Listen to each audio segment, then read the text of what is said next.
Hello, my name is Megan Maher, and I'm going to be talking about homeschooling in the United States and in Michigan. So, each of us as college students, we've all had different paths and different experiences based on where we were from, or where we went to public or private school, or maybe some of us homeschooling. But we've all gotten here to the same place on different paths. And I believe that we each have different strengths and weaknesses that have been formed in a very large part to how our education went and what we experienced as far as K through 12, education went. So in college, more and more, we're being encouraged to work in groups cohesively and collaboratively, and just meaning when you go to class, your teacher wants you to do group projects and share ideas and things like that. And that's because in our careers, most of us, we're going to have to be able to do that in the workplace. We're going to have to be able to work with people that we don't necessarily see all the time, or people who are just different from us, and be able to communicate with them and get things done. So for that reason, the public school system and even private schools have a curriculum that leads up to our capability to go to college and to ultimately get a job and a career path that we, seek out, a lot of us from a young age, and some of us find out later. But the public school system and private school systems are both set up to give us a chance to practice those skills. So you go to school and you don't necessarily look like everybody who's there or think like everybody who's there, but you still have to go, and you still have to follow the rules and be polite and all of that. So homeschooling, just like, again, public and private schooling, is run differently in each state across our country. And that's something that has been set up for quite some time, and that's just the way that we govern things. But in Michigan in particular, the legal guidelines for homeschooling are very, very loose. And essentially, there's really not much of a legal guideline except for a parent saying, hey, I would like to homeschool my child. Teaching certificates are not necessary for homeschool teachers or parents. You basically just have to have any bachelor's degree in any field and tell the government, I'm going to be homeschooling my children, and there you go. When parent teachers actually don't need any sort of degree or teaching or anything like that, and also are not recommended to follow any sort of state curriculum other than covering the core subjects as they see fit, and they're not required to take standardized tests either or follow the way that we do benchmarks and things like that, teachers don't really have any consistency. So those kids end up, some of them, maybe a parent's great at being a homeschool teacher, and then other situations, maybe it's not. So a big problem is that we need to start to think about how we manage homeschools and realize, maybe some legal organization is necessary.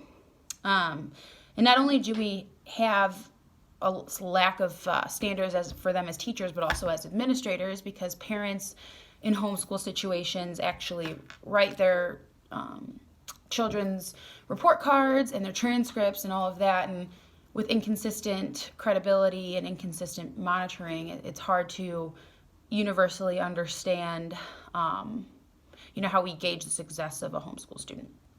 And the lack of credibility and consistency has led to two pretty significant problems. And the first is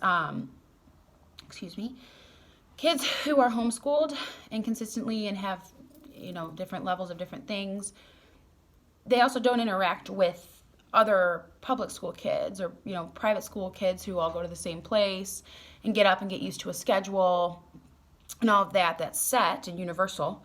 Homeschool kids tend to experience some social difficulties as well as opportunities to learn to be collaborative people. And the homeschool law is also abused often with how kids are treated. So I'll get into that in just a moment. But when a child remains within their comfort zone, for the first point, the big problem that it's created is that when a child remains in their comfort zone their whole education, they're not really exposed to situations where they have to make conflict resolution with people they don't agree with, or independently travel to school separate from their parents and everything they're used to have to figure out how to be successful even in times where it's not so comfortable. Adults who are homeschooled are often socially awkward and report to experiencing certain struggles in that way.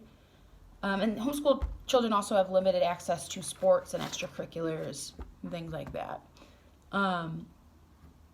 Basically, the quality of a child's education in homeschooling is left up to the parent completely.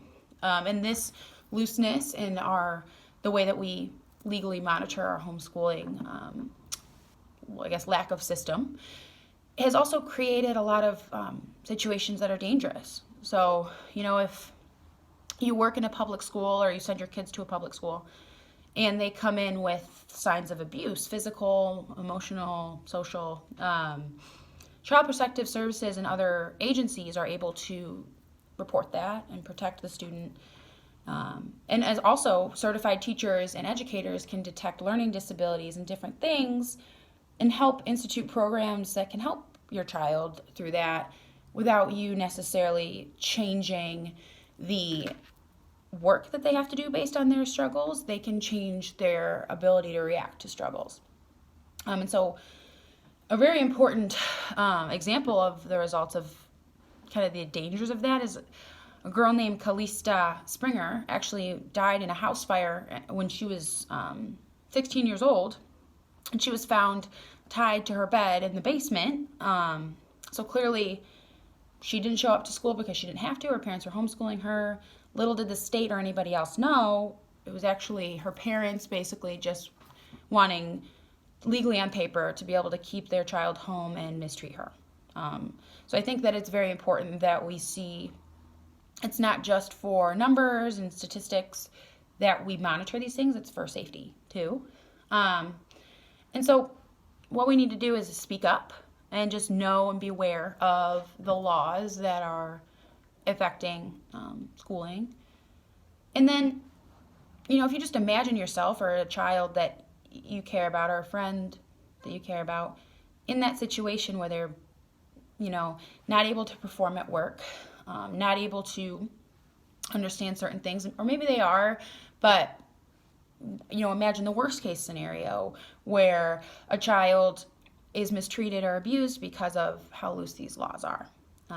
So I think a solution is not to get rid of homeschooling altogether. I think in some cases, like I said, the success is solely up to the parents. If you're a good parent and a certified teacher or someone who has some type of credibility or understanding of how to educate a child, then maybe we need to speak to our legislators or just remain always aware of the laws that they're enacting so that we can come up with solutions where people can be homeschool teachers and students can be homeschooled in a way that's not so loose. I think it's very important that we pay more attention to these things. Thank you. Bye-bye.